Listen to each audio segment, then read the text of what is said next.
Assalamualaikum warahmatullahi wabarakatuh. Waalaikumsalam warahmatullahi wabarakatuh. Sebelum kita buka pelajaran pada pagi hari ini, alangkah baiknya kita bersama-sama melakukan doa agar apa yang kita pelajari pada pagi hari ini berjalan dengan lancar. Amin. Ihdinas siratal mustaqim. Lahumul Fatihah.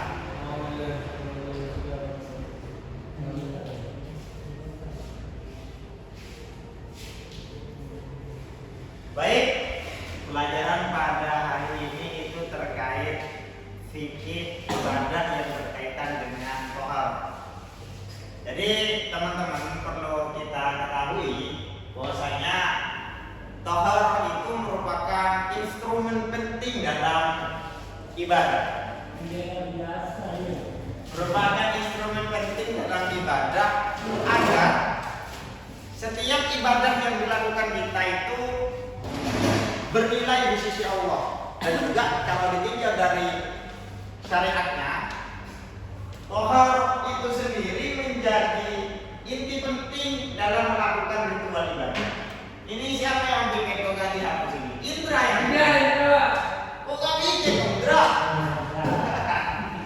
Kita biar saya jelaskan terlebih dahulu apa itu tohar dan kaitannya dengan ibadah itu sendiri.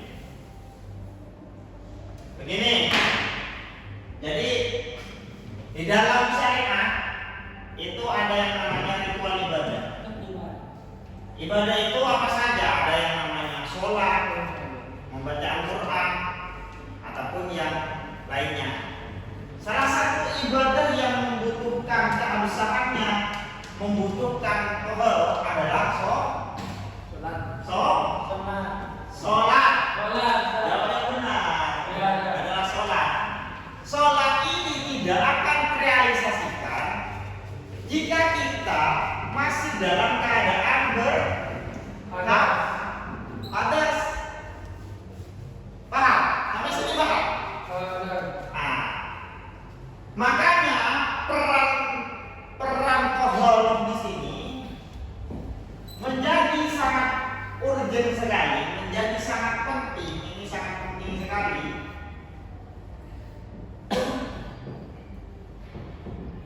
Karena agar sholat itu bisa sah atau bisa terrealisasikan dengan melakukan tohar di sini, yaitu salah satunya berwudu.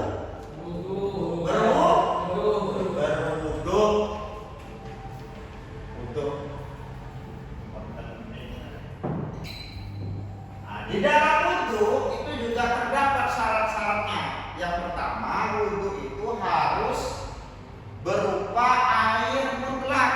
Air mutlak itu airnya memang betul-betul air dan tidak ada qaid ataupun batasan sehingga mencegah untuk kita berbuat sesuci. Contohnya,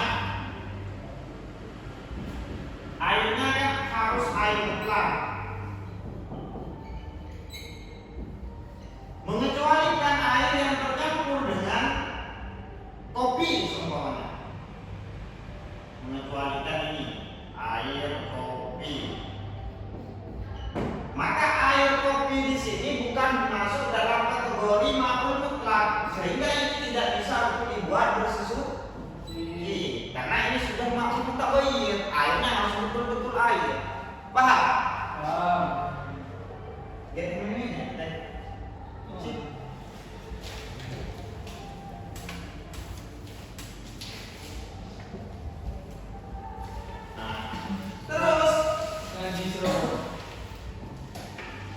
Ketika sudah airnya itu sudah memenuhi syarat yang pertama harus air mutlak, maka kita harus melakukan wudu itu sendiri. Wudu itu sendiri yang pertama kan harus berniat. Kamu gak pernah wudu? Hah? Oh, jarang wudu. Kamu Wudu lah. Oke, bagus. Jadi wudu itu pertama harus niat. Jadi rukunnya, komponen dalam wudhu yang pertama harus niat. Niat ini merupakan fondasi dalam semua rangkaian ibadah, entah itu sholat, wudhu. Karena kalau tanpa niat, maka ibadah kita tidak sah. Pengambilannya di dalam hadis innamal a'malu binniyat. Sehingga niat itu menjadi sebuah instrumen yang sangat penting di dalam ibadah. Nah, niat di sini dilakukan waktunya kapan? Waktu niat itu dilakukan pas awal pembasuhan muka. Juz'un minal wajhi, yaitu awal dari pembasuhan muka. Ketika kita pertama kali membasuh muka, niat kita lakukan niat kita di dalam hati. Jadi mahallun niat itu, kalau saya jelaskan, mahallun niat itu fil qalbi. Sehingga ketika niat tidak dilakukan di dalam hati, maka otomatis ibadah kita tidak sah. Nah, untuk melafazkan niat, kalau melafazkan niat itu, kalau untuk niat itu hukumnya sunnah. Sehingga ketika kita sudah ada niat di dalam hati, terus kita melafazkan, itu hukumnya sunnah. Ini permasalahan niat. Paham? Ada yang mau ditanyakan?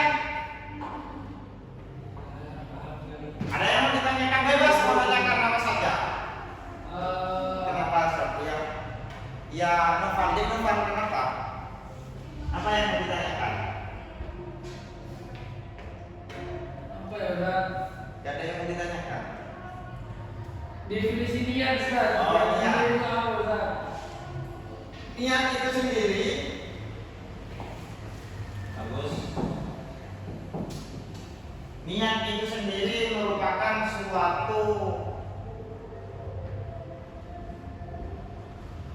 ungkapan di dalam hati seseorang kalau dia benar-benar untuk melakukan sebuah ibadah itu. Murni aktivitasnya itu dituangkan kepada Allah Subhanahu wa taala. Itu niat. Itu pengertiannya niat itu memang tujuan niatnya itu adalah melakukan aktivitas, dan aktivitasnya itu memang dikhususkan untuk Allah Subhanahu wa taala. Itu niat. Nah, makanya di dalam lafaz-lafaz niat biasanya kan ada lafaz nawaitul wudu'a li raf'il hadasi lillahi ta'ala. Nah, lafaz lillahi ta'ala menjadi bukti bahwasanya niat itu sendiri merupakan murni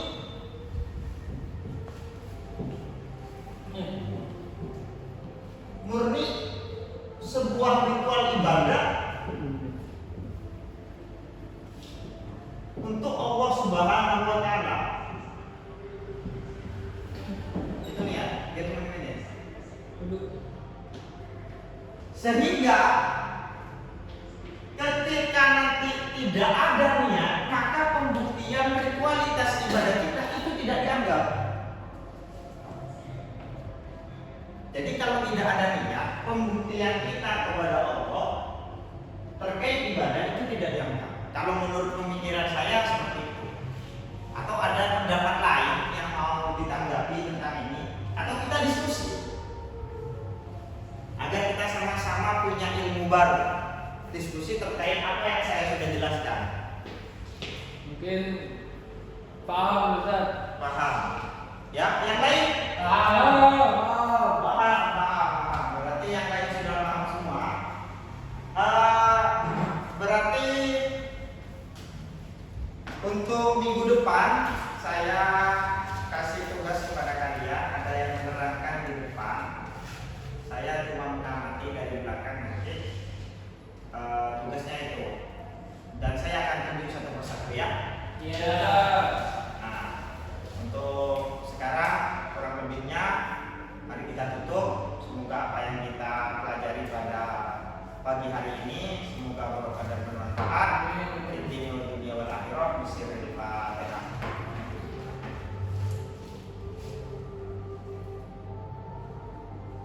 Assalamualaikum warahmatullahi wabarakatuh. Waalaikumsalam.